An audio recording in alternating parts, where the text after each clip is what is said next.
Qual o propósito do meu casamento?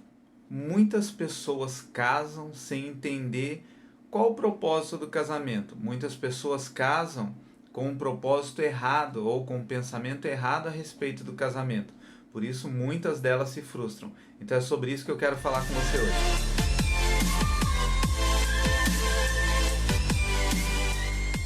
Olá, aqui é o pastor Alexandre Grego. Eu quero falar um pouco a respeito do propósito do casamento. Eu gosto muito de falar sobre casamento, já tive a oportunidade de celebrar diversos casamentos, tive a oportunidade de escrever 2 livros a respeito da família, de casais, e o que eu vejo é que muitas pessoas se perdem no propósito do casamento, se perdem o porquê casaram, se perdem naquilo que foram chamados para estabelecer por meio do casamento. A Bíblia diz que Deus pega Adão e pega Eva e tornam os dois uma só carne para que o propósito eterno de Deus seja estabelecido. A primeira coisa que nós precisamos entender é que o nosso casamento ele foi gerado por Deus para estabelecer um propósito eterno na terra. O nosso casamento reflete a Cristo. Paulo ele vai fazer uma referência do casamento ou do marido e da mulher, da figura de Cristo com a igreja.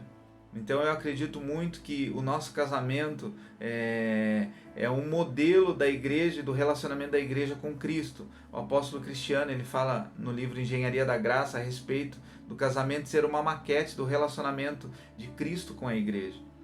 E se nós não entendermos o propósito do nosso casamento, nós vamos nos perder nisso. Por que muitas pessoas elas se divorciam? Por que muitas pessoas abandonam suas famílias? Por que muitas pessoas abandonam seus lares? Porque elas perderam o propósito.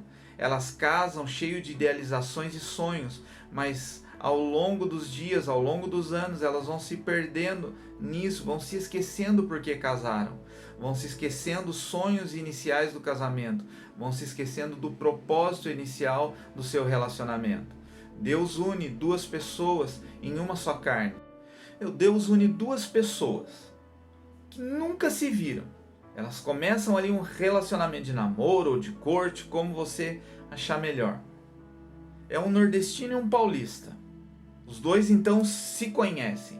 Mas quando eles se conhecem, tem um choque de cultura.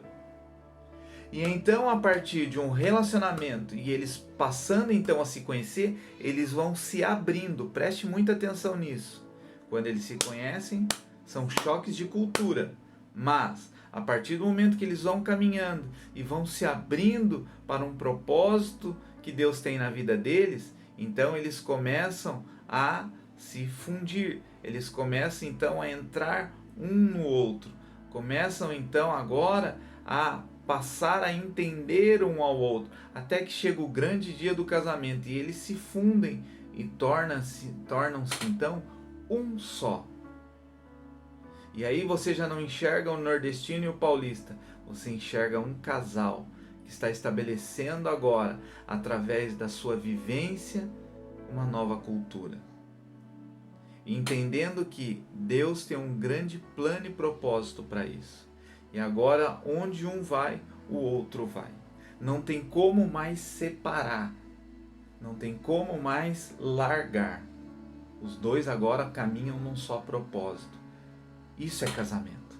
O casamento ele passa por diversos processos. E dentro desses processos nós vamos precisar aprender o que é renúncia. Nós vamos precisar aprender o que é entrega. Nós vamos precisar aprender o que é sacrifício. Quando a gente lê a Bíblia, a gente olha para um casal chamado Eucana e Ana. Nós vemos ali um relacionamento conturbado, porque um dos sonhos, ou o maior dos sonhos deles, era ter um filho, e eles não conseguiam alcançar este sonho.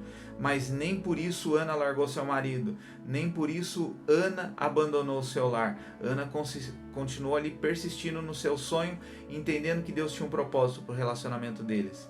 Então nasce Samuel por meio de oração, por meio de um relacionamento de Ana com Deus. E Samuel foi um profeta para as nações. O propósito do nosso casamento é gerar filhos que sejam profetas para a nossa nação. O propósito do nosso casamento é sermos referenciais para outras famílias que estão completamente perdidas, porque foi isso que Deus falou para Abraão. Abraão, em ti serão benditas todas as famílias da terra. Eu acredito muito que o meu casamento, ele precisa ser uma referência para minha filha. A minha filha, ela tem que sonhar com o casamento a partir do meu. Ela precisa ver como eu trato a minha esposa, como a minha esposa me trata, e esse tratar de nós dois precisa gerar na minha filha o desejo de também se casar. O que nós vemos é muitas pessoas, muitos filhos, dizendo que não querem se casar porque tem o pai e a mãe como referência. Ou, pior ainda, o filho quer casar porque tem o tio, tem a avó, tem o primo como referência de família. Não, a referência de família para minha filha tem que ser eu e a minha esposa. Então eu preciso entender isso, que se eu quero ter um casamento que se torne referência para minha filha e para as pessoas que estão me observando, eu preciso ter entrega, renúncia e sacrifício. E como eu consigo tudo isso? Primeira coisa é orar. É muito importante quando o casal ora junto, quando o casal sonha junto, quando o casal planeja junto. O planejar, o sonhar, traz grandes realizações para dentro de um casamento. Eu não posso negar que Deus tem um propósito na vida da minha esposa, achando que a minha vida pessoal e profissional é muito mais importante que a dela. Deus tem um propósito na vida dela e Deus tem um propósito na minha vida, e juntos Deus tem um propósito para a nossa casa.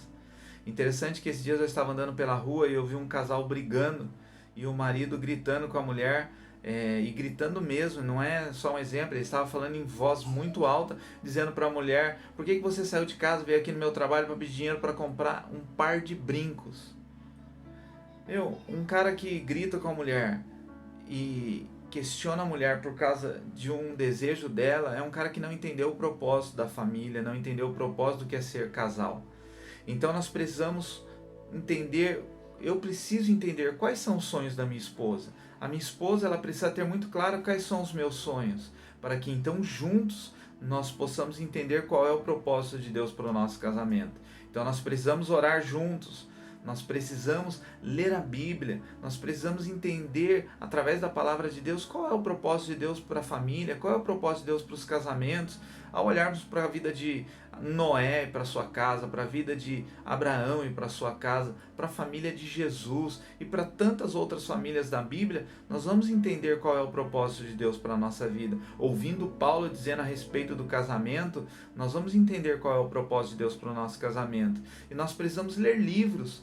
Quantos livros você lê, quantos livros vocês como casal leem a respeito do casamento? Porque isso é muito importante, é entender a visão de outras pessoas a respeito do casamento, entender o que outros estão enxergando e entendendo a respeito do casamento e que talvez eu não esteja enxergando e entendendo, para que eu possa aplicar e para que o meu casamento então seja mais bem sucedido do que tem sido.